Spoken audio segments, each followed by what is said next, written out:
Hey guys, welcome back to the shop. This isn't the shop, it's your bedroom. Hey guys, welcome to my room. I just made this bed. No, you didn't make the bed, Katie made the bed this morning, you built the frame. Hey guys, welcome to my bedroom. I just finished? Hey guys, welcome to my bedroom. I just finished building this bed frame. Hey guys, hey guys, hi guys, hey guys, hey guys, hey guys. Hello everybody. Hey guys. Hey guys. Oh hey, I didn't see you guys there. Hey guys. Hey guys. Hey guys. Hey guys. Hey guys. Hey guys. This is my room. This is a bed. I made the frame. It's all black walnut with plywood cabinetry on the inside that you can't really see, and that allows me to have the 4 drawers out the ends and 2 drawers out either side. Now there's no tools involved in actually assembling this thing once you get it in place in your room. Now clearly there's lots of tools involved in building it out in the shop. But once you're in here, it's just typical bed rail hardware that allows each corner to hook into each other. And it ends up being really, really sturdy once you have those cabinets in place. It can really, really stand up to the earthquake test. So it's very classy, it's very usable, and it was a lot of fun to build. And I don't want to tell you how many takes it took to get through this. So let's just get to the build.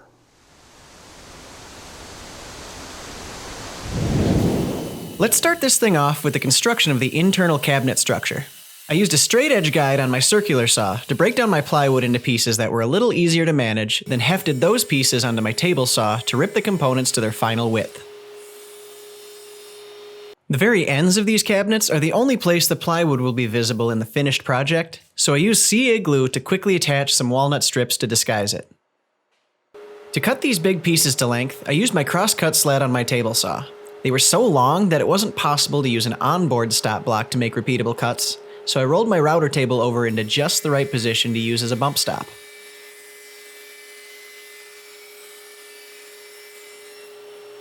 I went back and forth about different joinery methods to use on the cabinet bodies. Dados would have been nice, or pocket holes would have also been an easy way to avoid seeing any screw heads, but in the end, all the screws will be inside the frame or underneath the mattress where you'll never be able to see them. So I opted to go with fast and simple butt joints. With the top and back pieces connected, I clamped the shorter outside piece to the inside, which gave me a reference point for the center panel. This way, I didn't have to do any extra measuring or marking. Just clamp it up, add some glue and screws, and it's locked into the correct position. Then I could move that shorter piece and attach it along the outside edge, butted up against the centerpiece that I just installed. At this point, I'm congratulating myself for being able to say the word butt without somehow turning it into a joke. Next, I jumped down and attached the end panel in the corner created by the top and side.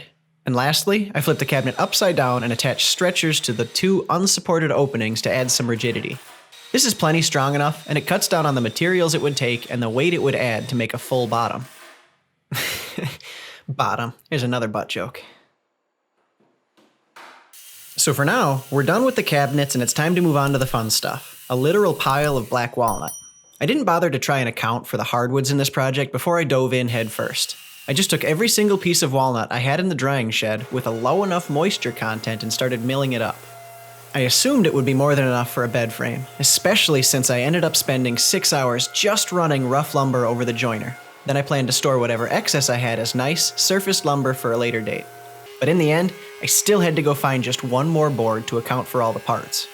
Here you've just been watching me mill up the parts for the legs. I didn't bother to run the camera on the other stuff because it just went on and on and on, and let's be honest with ourselves, everybody knows what that process looks like at this point anyway.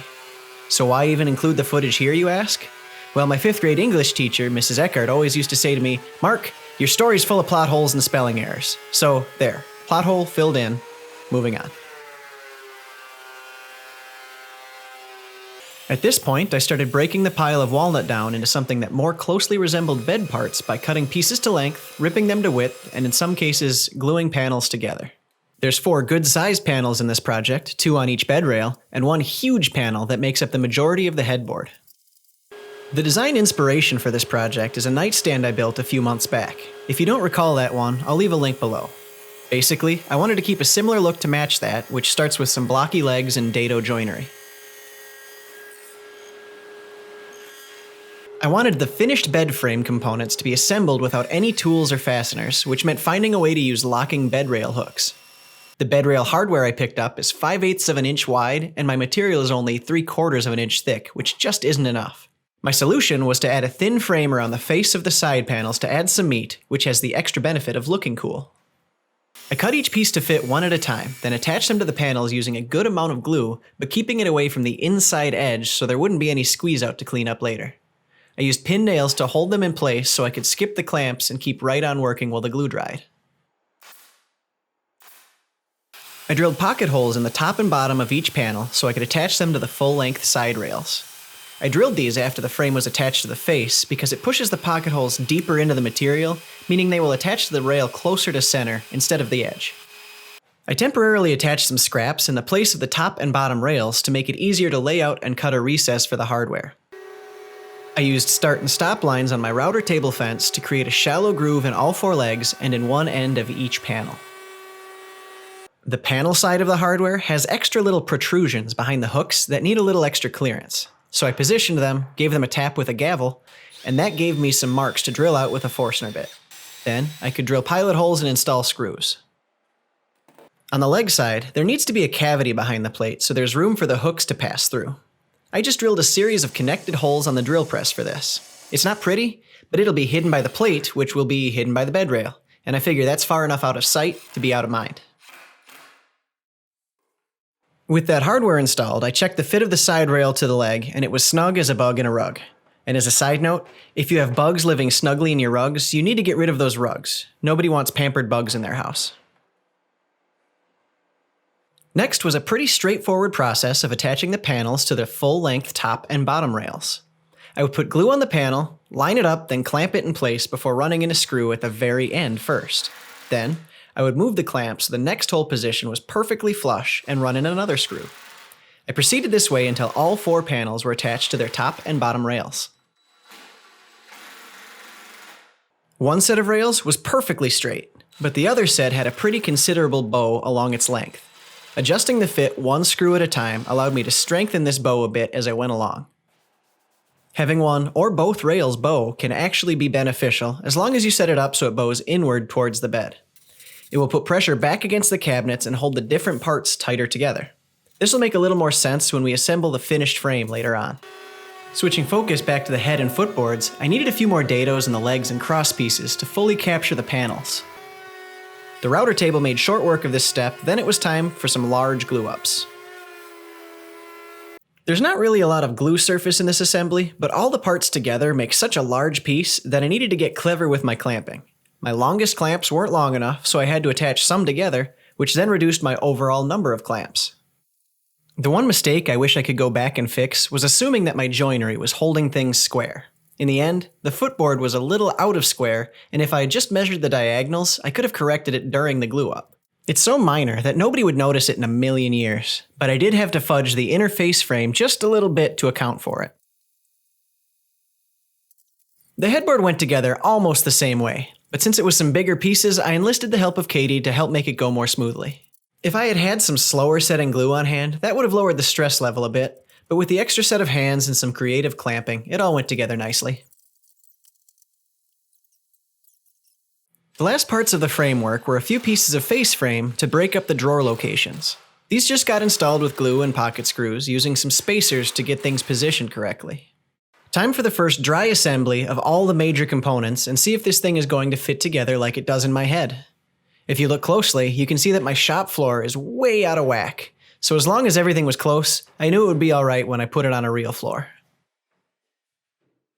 You can see that the top rail and the cabinet are flush with each other, but they don't necessarily want to butt up to one another on their own. On the opposite side, I clamped them together to close up that space. I used some CA glue reinforced with brad nails to install some blocks that will help hold the cabinets up tight against the inside of the frame. I did use a few business cards to introduce a little slop to this because I didn't want the fit to be so perfect that it became difficult to assemble. The drawer construction is ultra simple, all butt jokes. I mean butt joints, with the fasteners facing front and back and the bottom nailed up from the bottom. The hardware and edges end up hidden behind the faces and drawer slides, so it all looks clean in the end. I don't expect these drawers to ever hold a ton of weight, so I went with a cheaper, lighter duty slide than I usually use. These things are stupid simple to install. Just flush them up to the front of the drawer and drive in screws from the bottom or sides or both if you're feeling zesty. In the cabinets that face the sides of the bed, I glued on a sort of inner face frame, then had to make matching sized spacers to get the slide rails up flush with the front edge. Then using some scrap spacers to help line things up, I mounted the opposing slides here as well. On the end cabinets, you can see the walnut edge banding I put on earlier to hide the plywood, so no inner face frame is necessary here. To finish out the deck surface of the bed and provide complete support for the mattress, a few boards are required. I glued and screwed some strips to the inner sides of the cabinets and side rails to support these. It's finally time to put on some finish and see what this sweet, sweet walnut is really going to look like. And this brings me to the sponsor of this video. With all the big pieces and lots of nooks and crannies and edges, there was no way I was going to get a consistent finish if I tried to brush it on by hand. Luckily for me, I have an Erlex HV5500 spray station. This thing is a completely self-contained, turbine-powered finish slinging machine. And by finish, I don't mean that it comes from Finland. I mean it will shoot paints, lacquers, urethanes, varnishes, oils, shellacs, stains, sealers, enamels, glazes, and whatever other sprayable liquids you want to feed it. The paint container is coated with polytetrafluoroethylene, which is a tongue twister of a way to say that stuff won't stick to it, so it's super easy to clean. The all-metal pro-grade spray gun is also easy to clean, which is why I find myself using the 5500 on smaller projects than I would have guessed, because I'm no longer dreading a lengthy cleanup time. Just fill the hopper with your favorite finish, easily spray an even coat in no time at all, then clean up and store all the components back in the easy-to-use docking station. So the bed is all finished up. Time to move out the old garbage and bring in the new awesomeness. Remember when I mentioned that it's okay for the rails to have a bow as long as it bends towards the middle? Well, here you can see what I was talking about a little better. With the curve going this direction, the frame is actually pushing inward against the cabinets and holding them more securely from the center. Once I get the cabinets in place and the frame assembled around them, I can push the cabinets apart from the middle, which pushes outward on the bent rail. Then, when I drop the center decking strip in and pull out the clamp, everything is locked together nicely. Then I can put one more piece of decking in place at the head of the bed and give the whole thing the old earthquake test. Now, if you're wondering why I didn't put more drawers up at the end, it's because you wouldn't be able to open them with the nightstands in the way, so I opted for the simpler, long-term storage instead. Just slide the mattress over, open the hatch, and you can swap your summer and winter bedding around, or keep some bulky luggage or duffel bags in there. Or you can be the ultimate hide-and-seek champion if your kids trick you into playing.